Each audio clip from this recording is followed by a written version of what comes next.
Welcome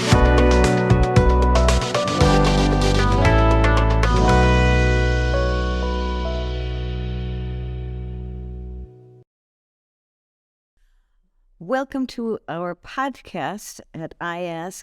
I'm Jody Jensen and the director of the Polanyi Center here, and I'm joined by my colleague and friend, Ryszard Praszkier from Poland today, who has a very rich background and experience, and we've known each other since 1996. I think when we were both brought together by an international organization called Ashoka Innovators for the Public.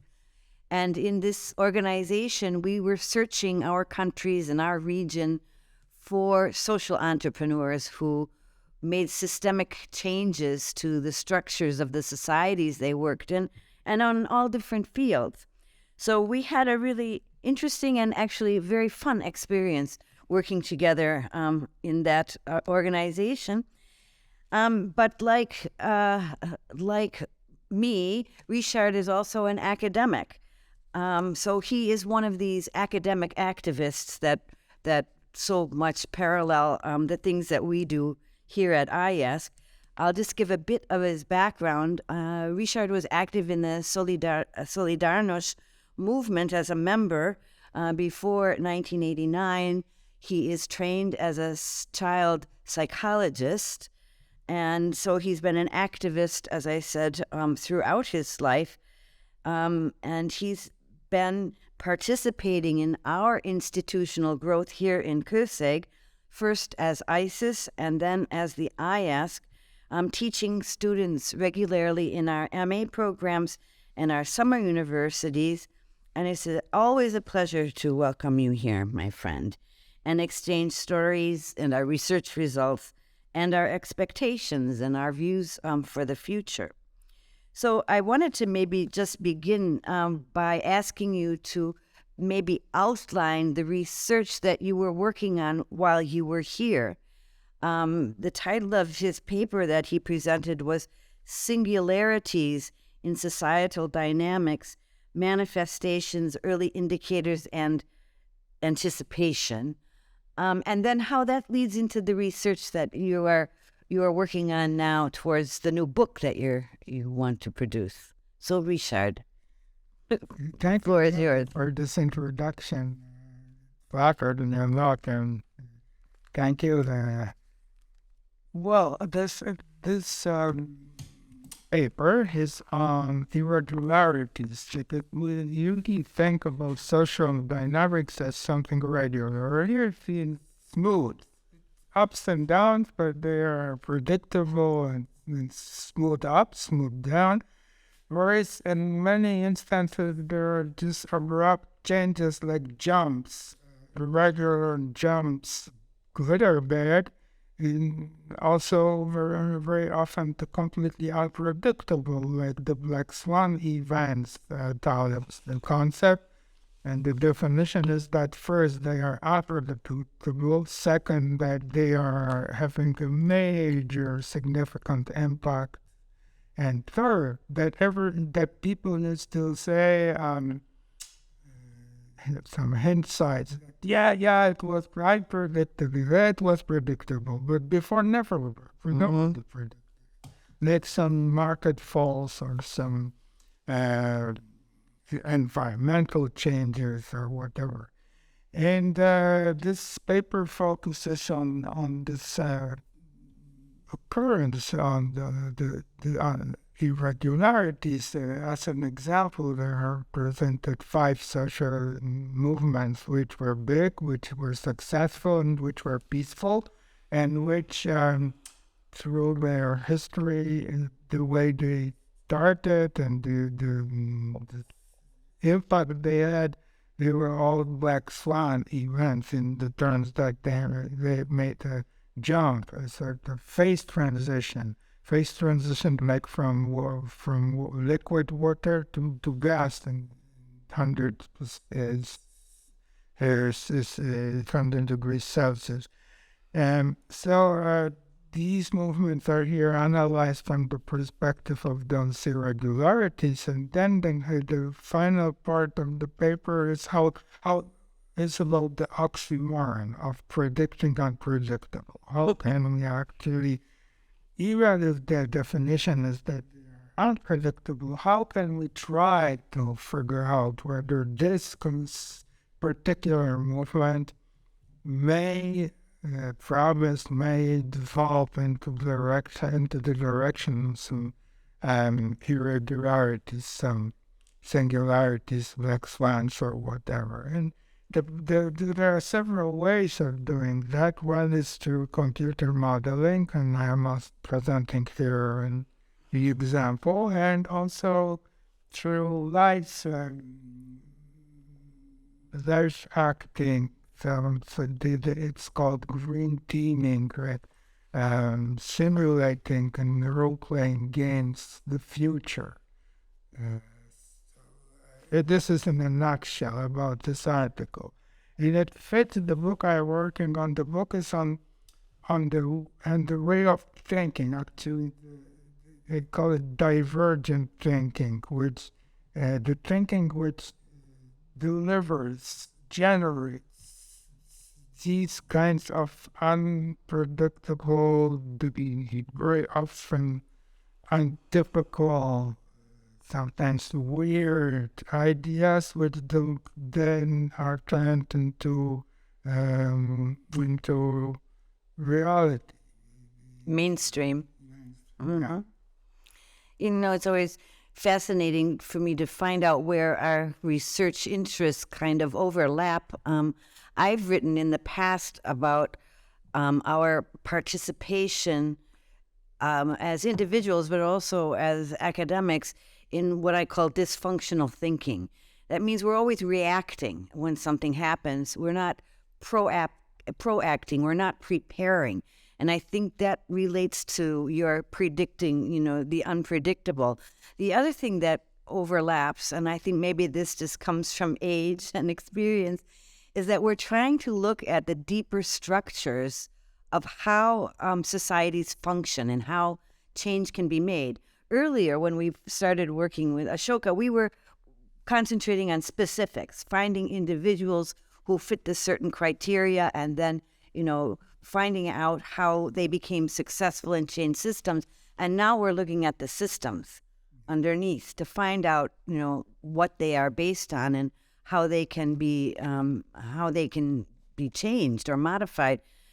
And maybe this is a product of the uncertain and what I call chaotic times we live in, a time of chaos and order, where one system is kind of on its way out and another system is trying to be formed but is not quite there yet. And it's in this kind of interregnum time, this interim period where, as Wallerstein said, we have more space for maneuver as individuals, and we can really have more impact on the kind of future we want to see. So, Ryszard, what kind of future do you want to see?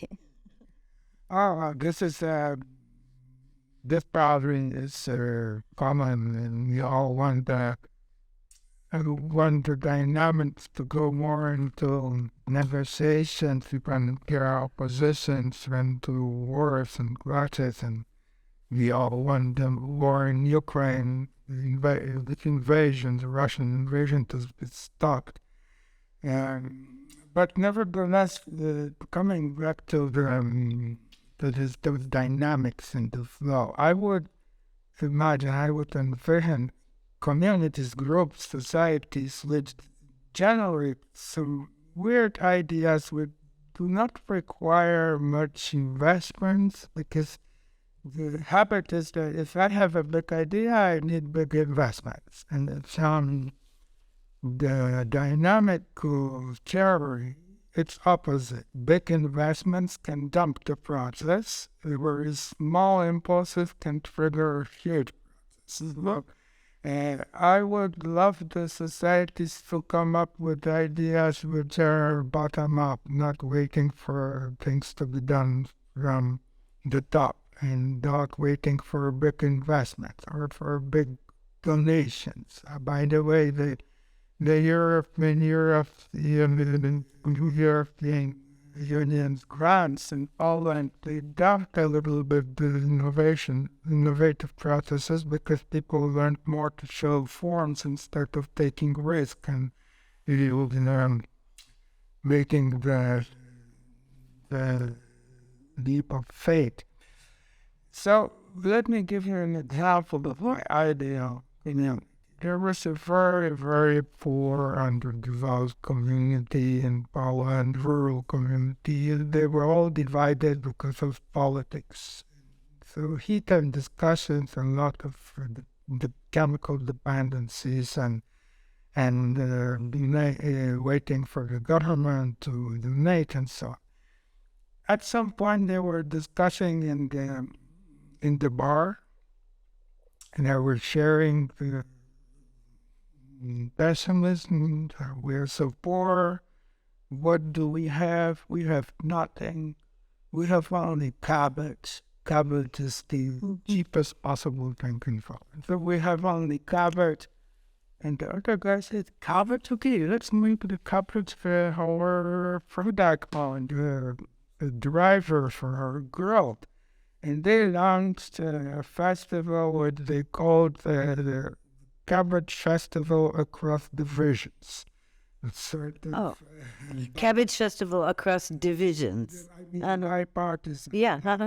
So Cabbage Festival Across Divisions evolved, to make the long story short, into a huge, huge event once everybody are preparing all their crew to dancing, to presenting their products, and they're all related to cabbage. This or the way they form some sculptures out of cabbage. They have competitions how to chop cabbage with one hand with a sword.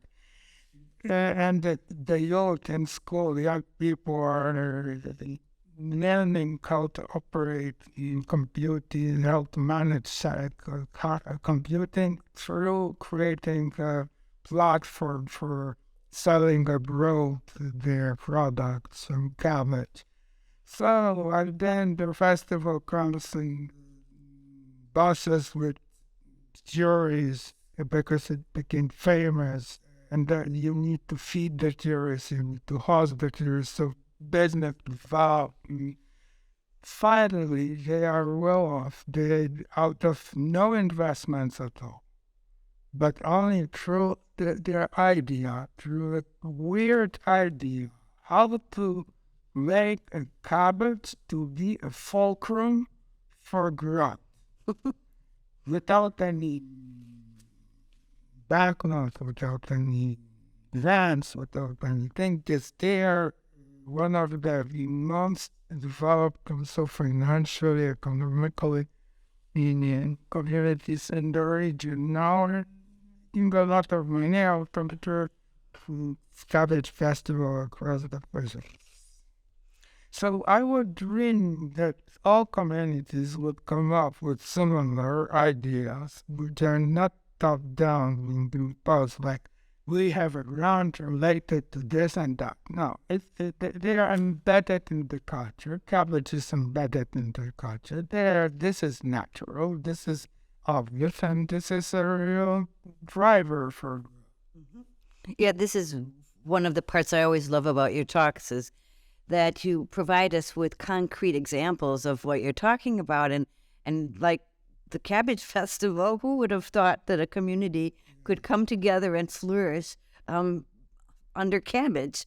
But, anything is possible. And it's these kind of positive stories that we don't hear about in the media these days, because the media concentrates on negatives, because that brings in readership or whatever. We only hear the negatives. And so I think it's really important in the work you do that you always bring out the positive examples. I completely agree with you that the EU funding, besides leading the agenda, I mean, you as an NGO or as a community group have to follow the agenda they set with their priorities, which don't necessarily reflect what's needed on the ground. And the forms that you have to fill out, the criteria that you have to fulfill, do not fit innovation. I mean, innovation is always one of the criteria, but it's innovation in the way they define it. So it's not something, free. The other thing I think is really important, and I always thought that Polish society was maybe farther along than Hungarian society in terms of solidarity and social cohesion, because I reflected that your transition to democratic rule came as a bottom-up, solidarity movement. In Hungary, it was a negotiated settlement that came from the top down. I also think that there is a kind of inherent lack of social cohesion in Hungary. I'm not sure exactly why, but it's always my feeling. It's a small kind of isolated society, isolated by its language, by its location in the center of what they call the Slavic Sea. Poland is much bigger and much more populated, and I think that the common struggle that you had determined the kind of democracy that you got as a result. So I'm wondering what you think about that. The type of transitions that were made in our countries determined to a point the kind of quality of democracy that we got. I'm not informed about the society in Hungary enough to compare.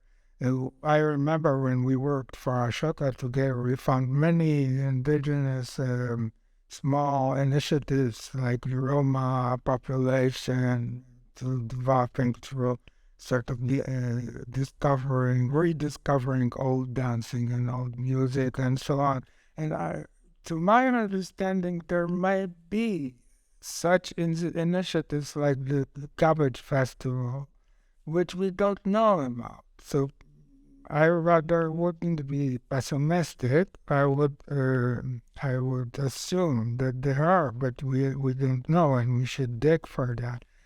But still, in Poland, yes, it has its history. That, for instance, the irregularities during the Solidarity Underground movement were there. Probably it was one of my inspiration. I was part of this movement.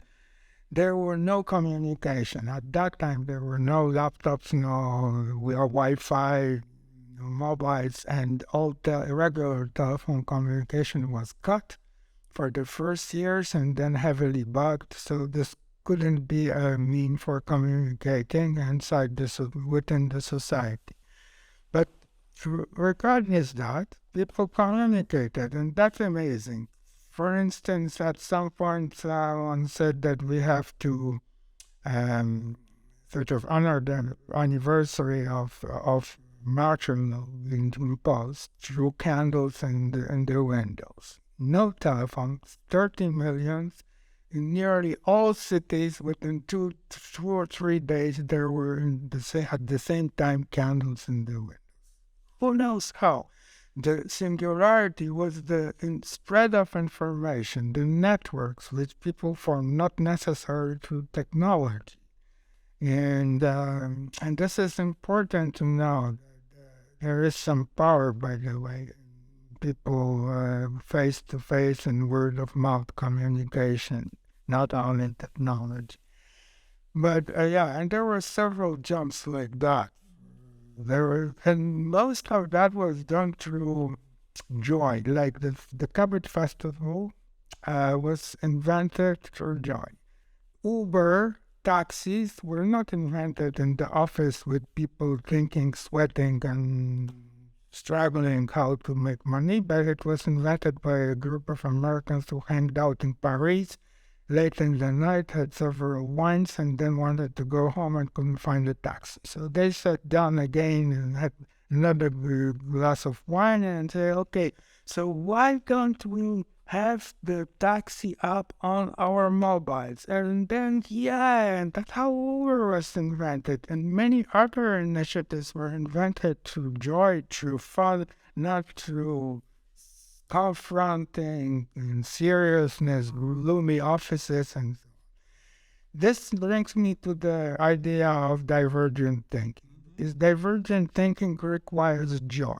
And divergent, by the way, by divergent thinking is the kind of thinking from outside the box, jumping outside the regular way of flow, not necessarily logical, popping up with some ideas that some people called it. There are several names, and there's like an electron on the changing orbit generates some energy, so it's like that. Suddenly your mind generates an idea. So this is also another definition is that it merges some completely unrelated phenomena into one functional unit. Let me give you an example. There was a problem. A gynecologist in Germany, Frank Hoffman, had a problem with early prevention of breast cancer because many women didn't have an access to technical scanning, were far away, or it was too expensive, so it mostly relied on this touching, the way you can identify the kernels of early kernels and how early we can go. And he was thinking that through touching, even the best specialists go down to the small sort of kernel of the future cancer, but still you can go smaller, earlier. So the earlier you go, the better. So he was thinking how to identify through touching a small, really tiny piece of bit somewhere there. And suddenly he was walking and thinking, oh my goodness, who has the highest sensitivity in touching? Blind women. And he identified blind women, created a school for blind women to become experts in identifying the earliest possible indications of breast cancer. That's amazing. And he had two birds at this shot. First of all, he saved many lives. It's now spreading throughout Europe. Secondly, he made from women who were disabled and sort of taken care of, he made real experts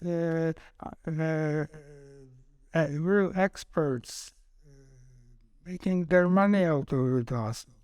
So nevertheless, it's an example of merging, it's a sort of juxtapositioning two completely unrelated issues, breast cancer with blindness, back into one functional.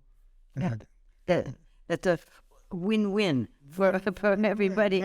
But you need a special mind actually to merge those two things together.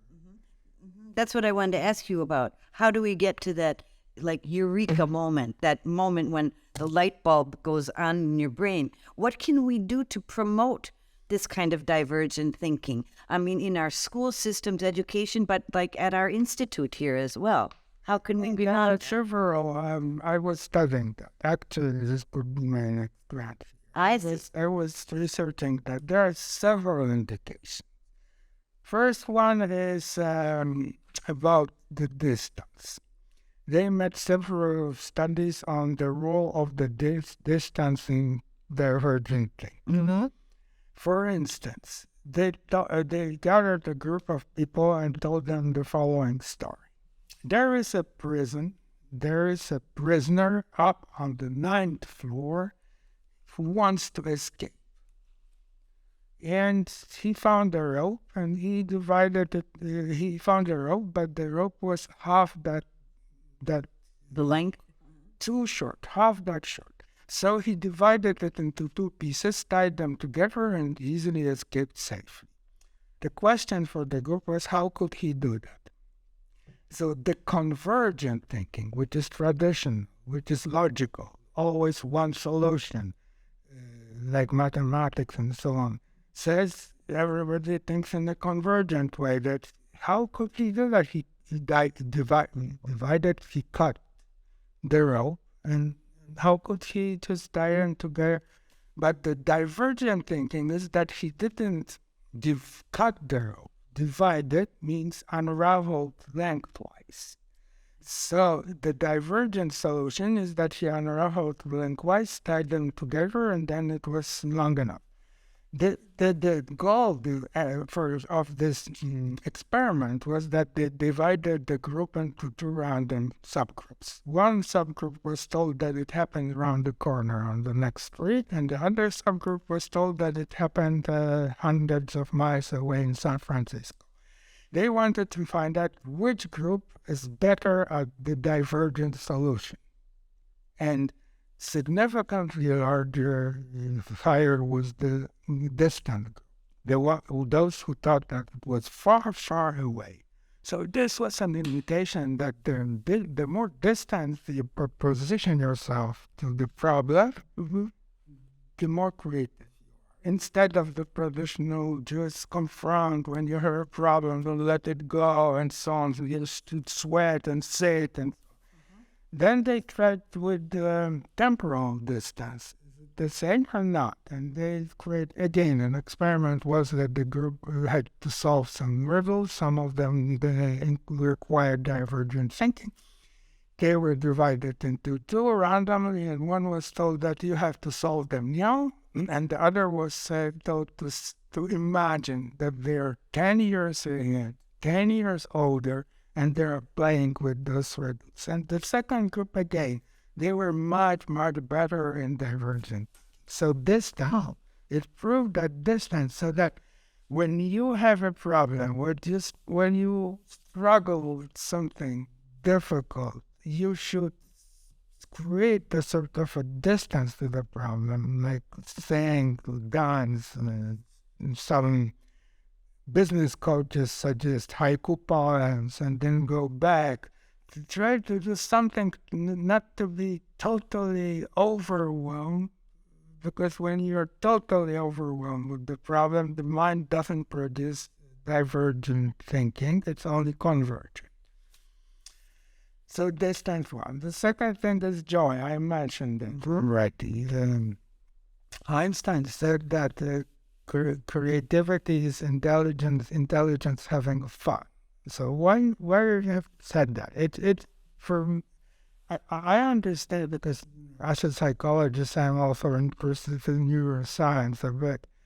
So it's okay to go into neuroscience. Maybe it will be too boring, but this is also amazing on the other hand, because the divergent thinking is stimulating new neuronal connections. Because if you go through old patterns which the mind is used to and has already, then this is nothing new. You need to create some completely new, unexpected neuronal connection to invent something new. So how do you do that? This is a very long story. In a nutshell, the neurons, they connect not only directly with each other, but mainly through neurotransmitters, which specific hormones which travel between neurons, and they create the connection. Those neurohormones, on the other hand, the neurotransmitters, they are like dopamine or the Dopamine, huh? dopamine, yeah, or the It's what makes you feel good. yeah, they will make you feel good. So the dopamine-like neurohormones are the neurotransmitters. So this is inserted as feedback. The more you are creative, the more happy you are, because the neurohormones are like dopamine, and the more you are happy, the more the mind is ready to produce those neurohormones to stimulate new connections. Yeah. This is And the other neurohormone is endorphin, which is endorphin comes from endogenous morphine. So something we have inside, it's safe, but nevertheless, the more joy is around, the better. It's yet the gloomy offices, thinking, the crying, the silence, and whatever doesn't stimulate the divergent thinking. Mm-hmm. Yeah, and I think kind of our societies today are not filled enough with joy. Absolutely. So we're not going to be able to solve our complex problems sitting in our dark offices, in our ivory towers. This is where your experiences as a psychologist and as a kind of social change maker come together. I read a very interesting article last week about how our neural connections reflect the structure of the universe. That scientists were kind of overwhelmed to see the parallel complexity and connections within our neural circuitry and the constellation of the universe. And so I think that was a really important kind of revelation for me about how interconnected we are. And when you put your divergent thinking and convergent thinking into your paradigm, I was writing about the mechanistic worldview and then a holistic worldview, and we have been all brought up in this mechanistic system, which gives simple, vertical, top-down solutions to very, very complex problems and are not efficient and are not effective anymore. And so what we need to move is from like a fact-based kind of knowledge to a wisdom-based kind of society and action. And there are some, indicators that there is some movement between these two kind of scientific paradigms, the mechanistic and then a more holistic approach, which we need for today. So when you're thinking in terms of like educating young people, training young people, I mean, how would you run a session to start to promote? There are several. I didn't mention all the ways it could stimulate divergent thinking, but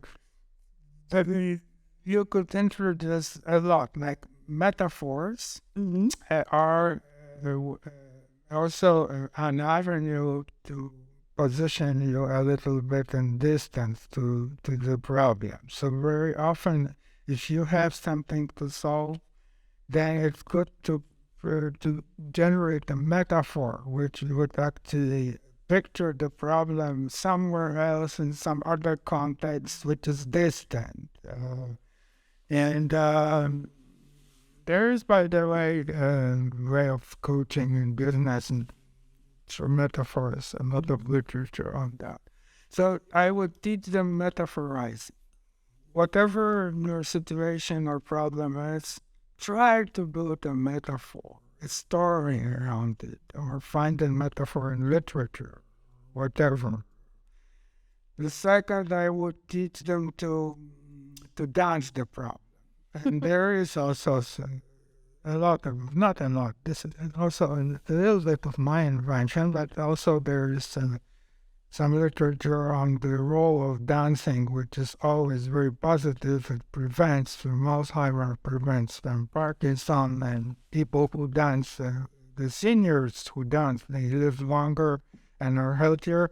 But on the other hand, dancing involves all your body, all your mind, all your emotions, all your cognitive systems in one, and they rarely stimulate. So, and then you can also dance the problem. You can imagine that there is a sort of simulate, make a choreography. And if I would have time, I would show you some dancing the problems examples. So that again makes them position a little bit from outside, with both the distance, but also see the problem from a different perspective. I would do a lot of role-playing games. Whenever you have a problem, role-play, how it will look like in the future, for instance.